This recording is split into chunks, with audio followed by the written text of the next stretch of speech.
Okay, hi everyone again. So let's talk about the derivatives and integrals of vector valued functions. So let's say you have a given vector valued functions that can be written as also a space curve. No, its terminal points can be written as a space curve. So if you want to find the derivative of this vector valued function, then we can find the what do you call this? No, this tangency within this point, and then a vector here will be a tangent vector, which is also a limit, no? Or the definition of derivative is that if we perturb this t by an infinitesimal value h, no, then we can find this tangent curve. So again, the derivative of the definition of the derivative is just this, no? If you can recall. So if we want to say derive, what do you call this?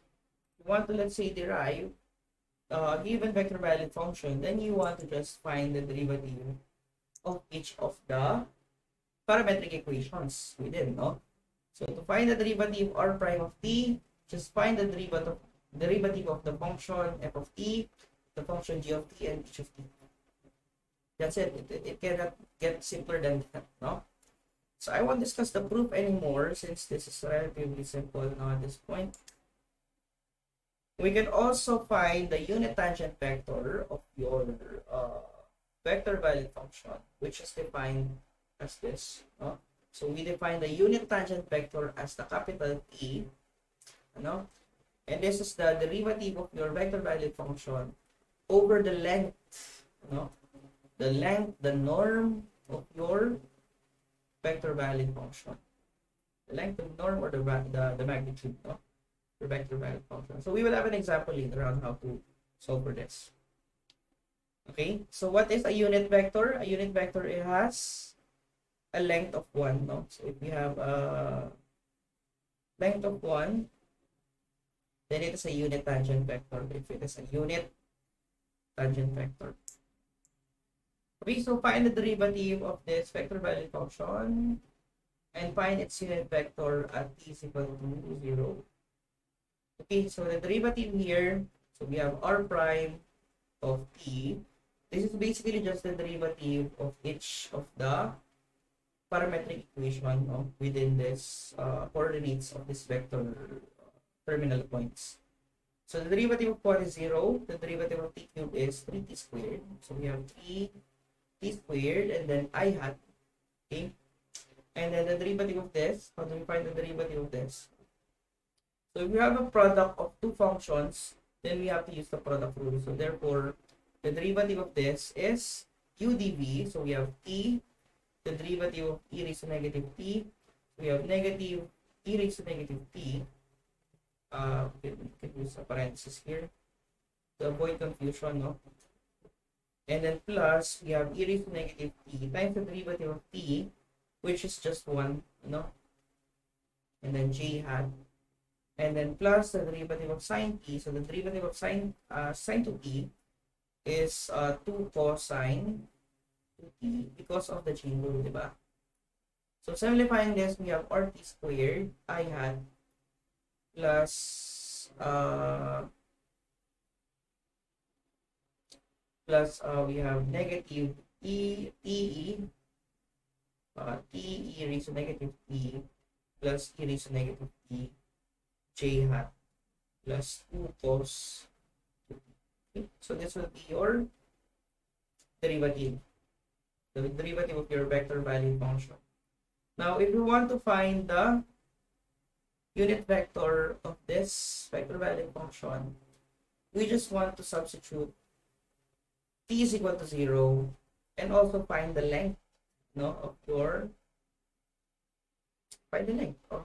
vector, no. So if we find first the r prime, no, kasi the tangent unit tangent vector, we're actually trying to find the let's see, not working. We want to find the unit tangent vector. This is equal to r prime of t over the length of r prime of t. So r prime of t already have this, no?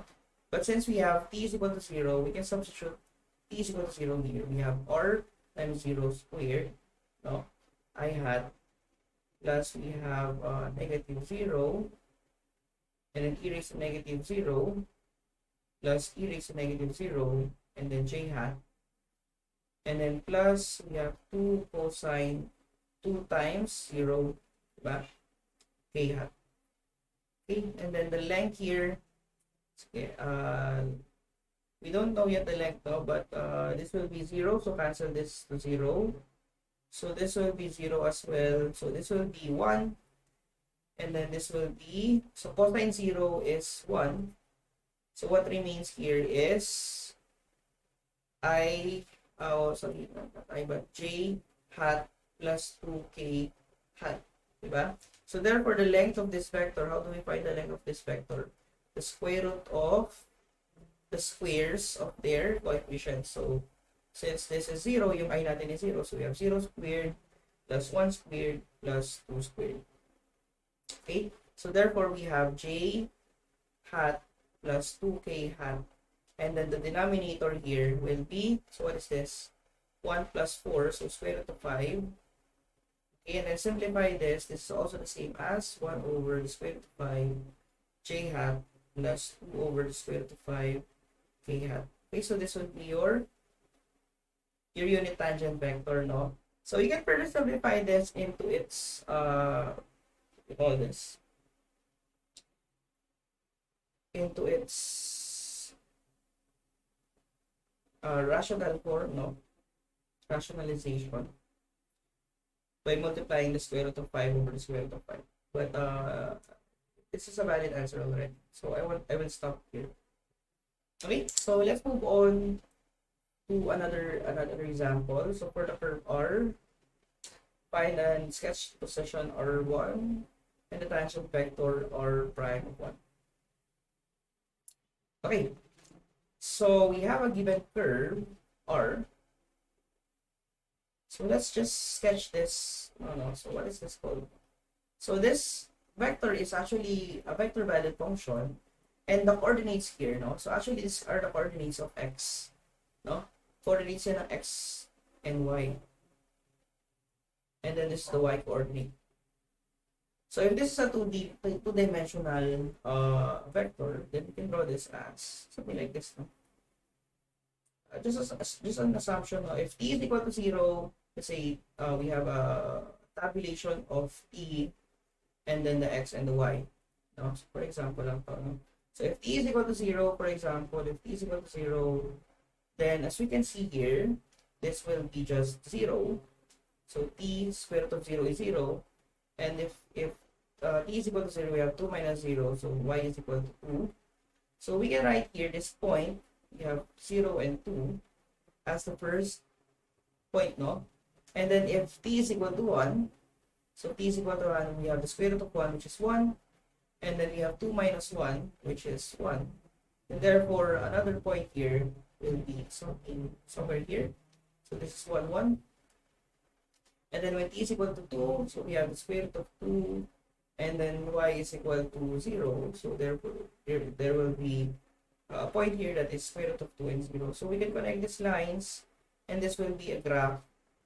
This will be the graph of your position vector R. No? So the position vector R1 now will be will have an initial point always from the origin. No? So this will be your R1. So why is this the R1? Because the terminal point here is, because we substitute t is equal to 1 here now. When t is equal to 1, basically that's just the R of 1. Yeah. And then the tangent vector R prime of 1 will be something here, no? So something that looks like this. It could look like this, no? So let's see, this is the point. So this is the R prime of this tangent line. So how do we now find this position vector? So the position vector is when we just substitute this 1 to this vector valued function. So this will be just the square root of 1. So square root of 1 I hat. What we already did, no? 2 minus 1 j hat. So R prime of 1 is equal to 1 or just I hat. And then we have plus j hat. So basically, again, this is just x equal to 1, y is equal to 1. So R of 1 is equal to this. So for the derivative, so if we want to find the derivative, okay, of 1, so finding the derivative of the square root of t, the derivative of the t squared of t, no? So how do we find the derivative of that? So this can be written as t raised to 1/2, right? So we can use the power rule. So this will be 1/2, then t raised to 1/2 minus 1. So negative 1 over square root 1 over 1/2. No, so this is also equal to 1 over 2 square root of t. So this will be 1 over 2 square root of t. So t is equal to 1, so we have 1 over square root of 1, and then I hat, and then plus, okay, so the j hat, no? So the derivative of this 2 minus t, we have d over dt of 2 minus t. So this is equal to 0 minus 1, so negative 1 lang. So this will be just negative j hat. So this will be your tangent vector. Okay? And you can also simplify pala to, no? So this is equal to 1 over 2 I hat minus j. This will be your final answer for the unit tangent vector. Actually, the tangent vector only. This is not a unit tangent vector, no? Okay. So what's next? Okay, so comparing this to differentiation of a single variable, if we have vectors as our functions, the vector value functions, it obeys the same rules. So if we have two vectors, we want to find the derivative of these two vector value functions, then we can find the derivative independently. If we have a scalar c multiplied by this vector, we can just factor out this, and then just find the derivative of this u vector, and so on. So if we have a function times a vector value function, then we will use the product rule. So the product rule states that we have u, and then derivative of f prime of t, and then f of t derivative of u, and so on. So for that product and cross product, we will use the product rule. So for that product, we will use the dot product of this product rule, and then for cross product, we will still use the cross product, for this cross product between two vectors, and then for finding the derivative of a composite function, we can find the derivative of u and then multiply the derivative of f of t if it is a composite function through the chain rule. Okay. So there is a theorem that if the length of the vector valued function is constant, then it is a circle, no? So that is basically the understanding. And we can prove also that the derivative of r, is orthogonal to all of this position vector r. So how do we come up with this? So we know that we can rewrite this actually as, so we know that the rule, the definition of or the theorems of that product, that if we have r vector of t, this is the same as finding the dot product of your r vector, and if this is equal to a constant, then if you want to find a derivative, so if you want to use the differential operator for this, then we can use the product rule to find the derivative of this. So we have r of t, r prime of t, and then we have this should be the product, plus we have r prime of t, should be a vector, and then r of t, and then the derivative of a constant is 0. So we can write this one. So since this is the same, basically these are like terms. So we have r prime of t dot product of r prime of t is equal to 0. So if this is the case, as you can see, what can we know about this? We can see that r prime of t and r of t are orthogonal if their dot product is equal to 0. Yeah. All right. So for the last one, we have the integral of a vector valid function. So if you want to find the definite integral of a vector value function, you can just find the integral of each of the functions in your uh, vector valid function. So through the fundamental theorem of calculus, you can also substitute the values of a and b such that it will be just the difference between the integral of the original function substituting b and a. So for example, we have this function r of t dt. We have this function r of t, which is equal to 2 cos t I hat plus sin t j hat plus 2 t hat. And we want to find, or we want to evaluate the integral of this vector valid function. So how do we find the integral? Okay. So the integral of this vector valid function, okay, is equal to the integral of each of the functions. So with dt here, no? And then we have plus, I will just put a parenthesis here. And then plus, we have sin t. And then dt, and then j.